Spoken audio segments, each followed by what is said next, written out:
சினிமாவுக்கு கொண்டு வந்தவர் அவரோட தந்தை எஸ்ஏசின்னு எல்லோருக்கும் தெரியும்.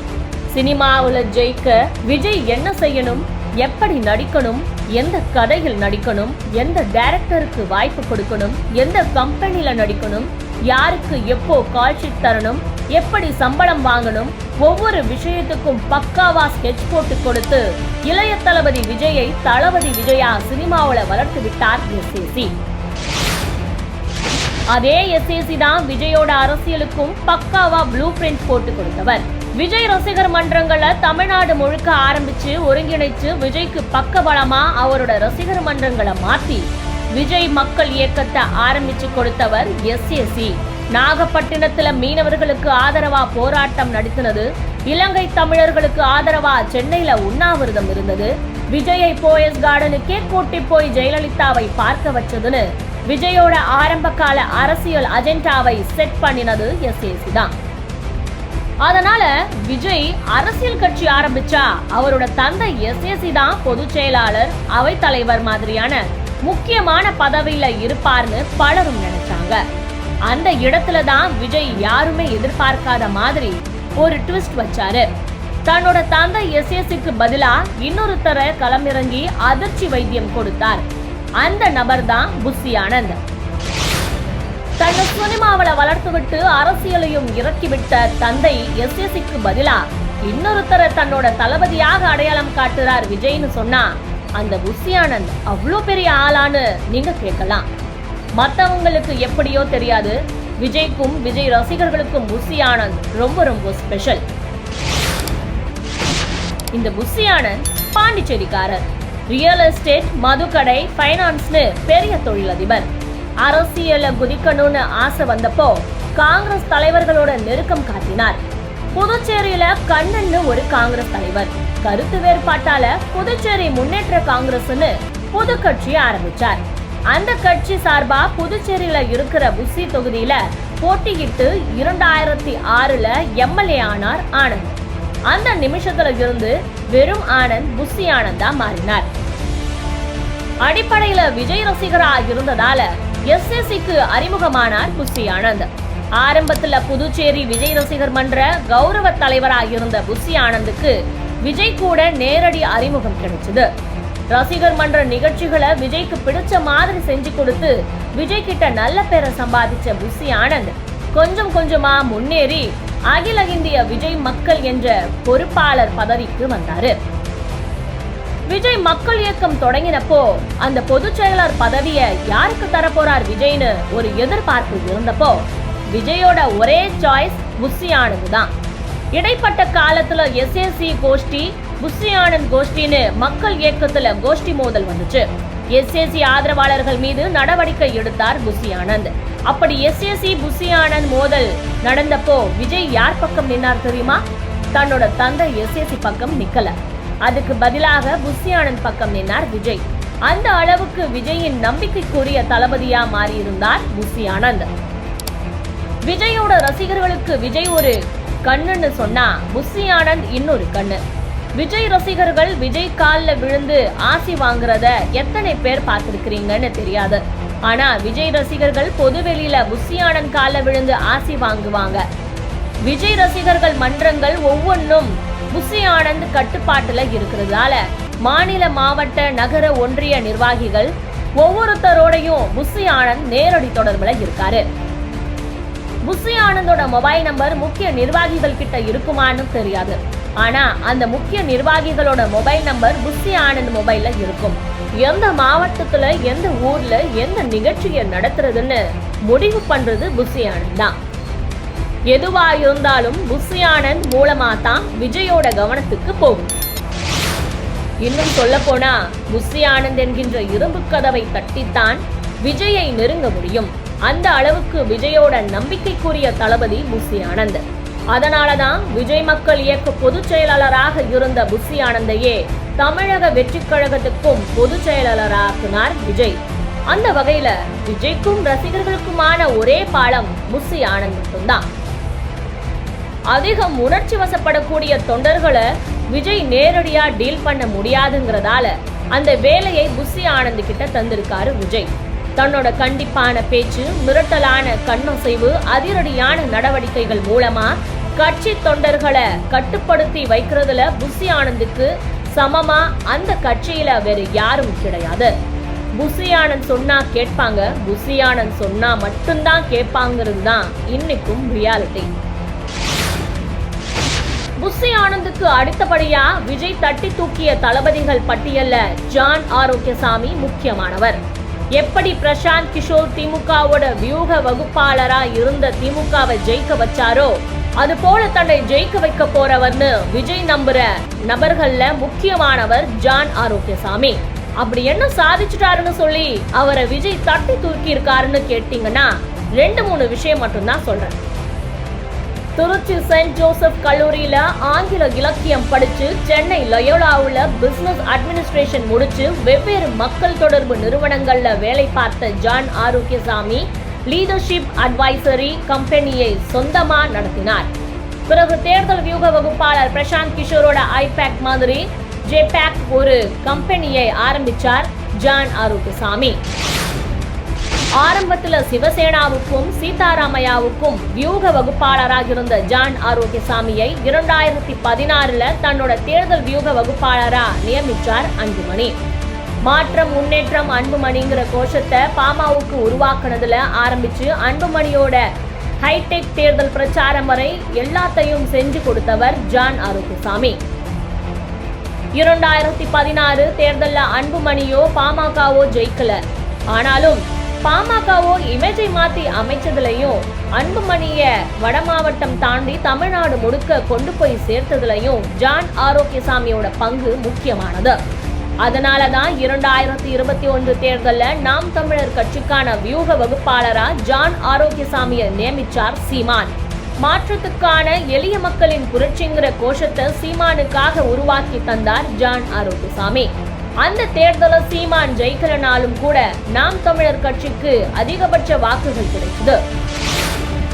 இதையெல்லாம் உன்னிப்பா கவனிச்ச விஜய் தன்னோட தமிழக வெற்றி கழகத்தோட வியூக வகுப்பாளரா ஜான் ஆரோக்கியசாமியை நியமிச்சு பல கட்சிகளுக்கு அதிர்ச்சி வைத்தியம் கொடுத்தார்.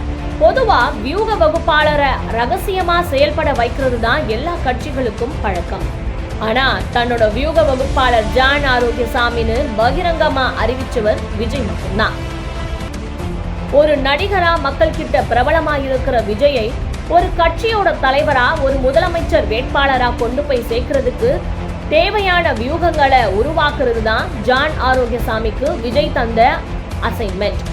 எங்கே மாநாடு போடணும், எப்போ பொதுக்கூட்டம் நடத்தணும், யார் யாரை பரப்புரையில ஈடுபட வைக்கணும், எப்போ விஜயை மக்கள் கிட்ட பேச வைக்கணும், எப்படிப்பட்ட செய்திகளை மீடியா மூலம் கொண்டு சேர்க்கணுங்கிறதுல ஜான் ஆரோக்கியசாமியோட முடிவு முக்கியமானது. ஒரு லீடரா, ஒரு சீஃப் மினிஸ்டர் கேண்டிடேட்டா விஜய பொசிஷன் பண்றதுதான் ஜான் ஆரோக்கியசாமியோட வேலைனாலும் எந்த கட்சியோட கூட்டணி வச்சா விஜய்க்கு நல்லதுன்னு சொல்ற பொறுப்பும் ஜான் ஆரோக்கியசாமி கிட்ட இருக்கு. ஆக என்னென்ன செய்யணும்னு சொல்றது ஜான் ஆரோக்கியசாமியோட வேலை. அதை செய்யலாமா வேண்டாமான்னு முடிவெடுக்கிறது விஜய் மற்றும் புஷி ஆனந்தோட பொறுப்பு. ஜான் ஆரோக்கியசாமிக்கு அடுத்தபடியா விஜய் தட்டி தூக்கிய மற்றொரு தளபதி ஆதவ் அர்ஜுனா. லாட்டரி அதிபர் மார்டினின் மருமகனான ஆதவ் அர்ஜுனாவுக்கு தேர்தல் வியூகம் வகுக்கிறதுல ஆர்வம் அதிகம். அப்படிதான் பிரசாந்த் கிஷோர் கிட்ட ஆதவ் அர்ஜுனா அறிமுகமாகி இருந்தாரு.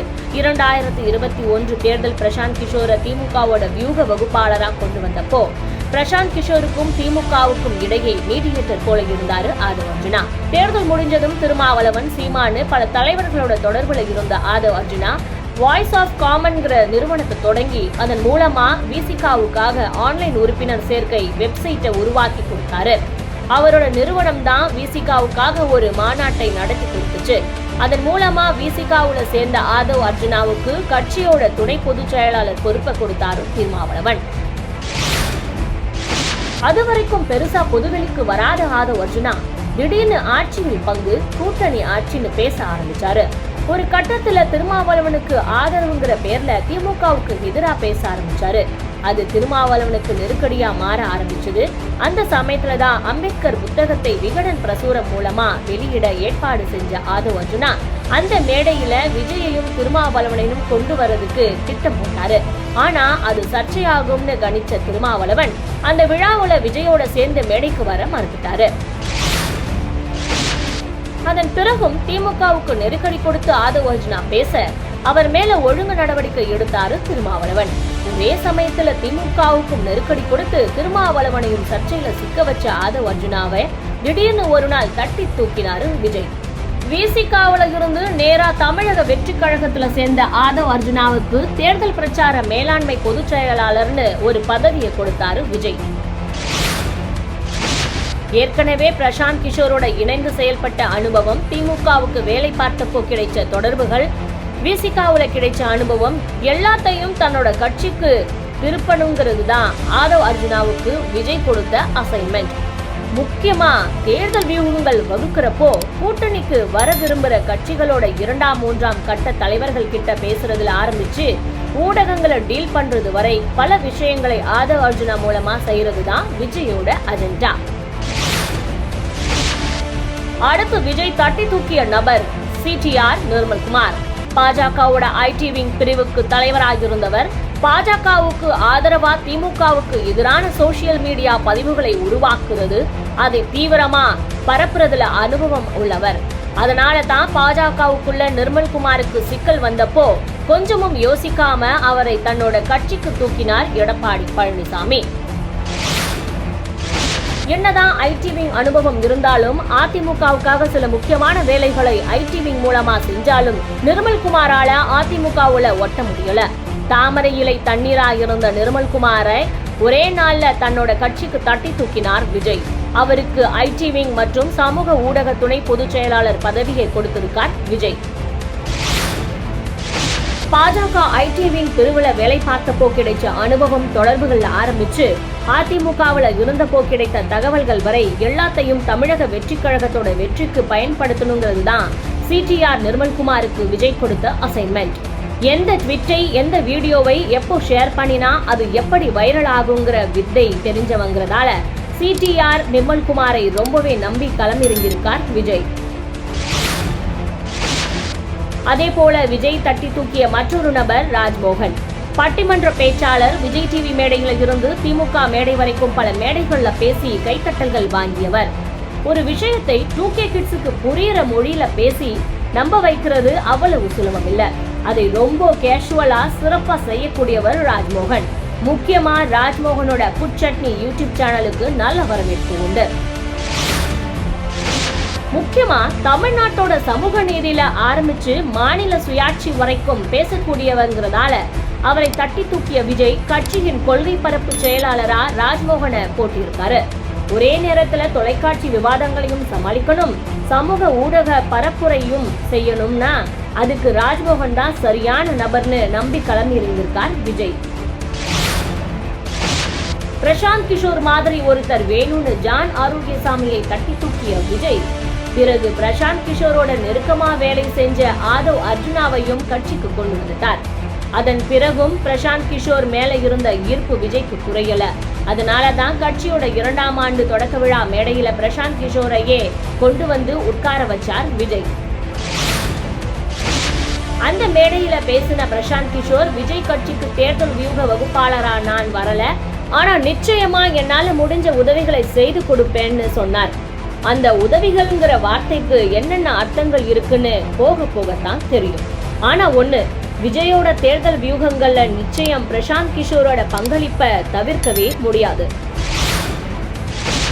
தன்னோட கட்சிக்கு தேவையான திறமைசாலிகள் எங்கே இருந்தாலும் அவர்களை தேடி போய் தட்டி தூக்குறதுல விஜய்க்கு நிகர் விஜய் தான். அந்த பட்டியல முக்கியமானவர் IRS அதிகாரி அருண்ராஜ். கட்சி ஆரம்பிச்சிருக்கிற விஜய்க்கு பின்புலத்துல இருந்து ஒரு அரசு அதிகாரி ஆலோசனைகள் சொல்றாருங்கிற செய்தி அரசல் புரசலாக இருந்துச்சு. ஆனா அவர் யாருன்னு சரியா சொல்ல முடியல. அந்த சூழல தான் IRS அதிகாரி அருண்ராஜ் விருப்ப ஓய்வு வாங்கிட்டு அரசியலுக்கு வர்றாருங்கிற செய்தி வந்துச்சு. அந்த நொடியில தான் விஜய்க்கு பின்னால இருக்கிற அரசு அதிகாரி அருண்ராஜ்ங்கிறது வெளியில தெரிஞ்சது. பத்திரிகைகள் சொன்னது போலவே பதவியில இருந்து வெளியில வந்ததும் விஜயை சந்திச்சு தமிழக வெற்றி கழகத்துல சேர்ந்தாரு அருண்ராஜ். ஐஆர்எஸ் படிக்கிற மாணவர்கள் விஐபிகளை சந்திச்சு பேசுறதுக்கு வாய்ப்பு கொடுப்பாங்க. அப்படிதான் விஜய் முதல்ல சந்திச்சார் அருண்ராஜ். அப்போ ஏற்பட்ட தொடர்பை விஜய் அருண்ராஜ் 2 பேருமே கெட்டியா பிடிச்சுக்கிட்டாங்க.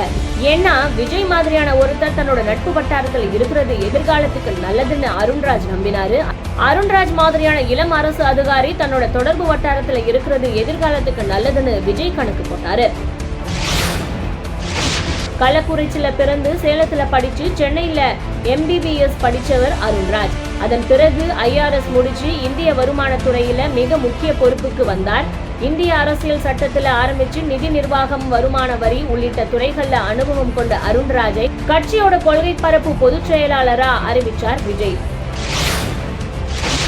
ஆட்சி நிர்வாகம் எப்படி இருக்கும், அதிகாரிகள் எப்படி இருப்பாங்க, அரசியல்வாதிகள் எப்படி நடந்துக்குவாங்க அப்படின்னு பல விஷயங்களை தனக்கு கிடைச்ச அனுபவங்களை தனக்கும் தன்னோட கட்சிக்கும் பயன்படுங்கிறதுக்காகத்தான் அருண்ராஜுக்கு விஜய் கொடுத்திருக்கிற அசைன்மெண்ட்.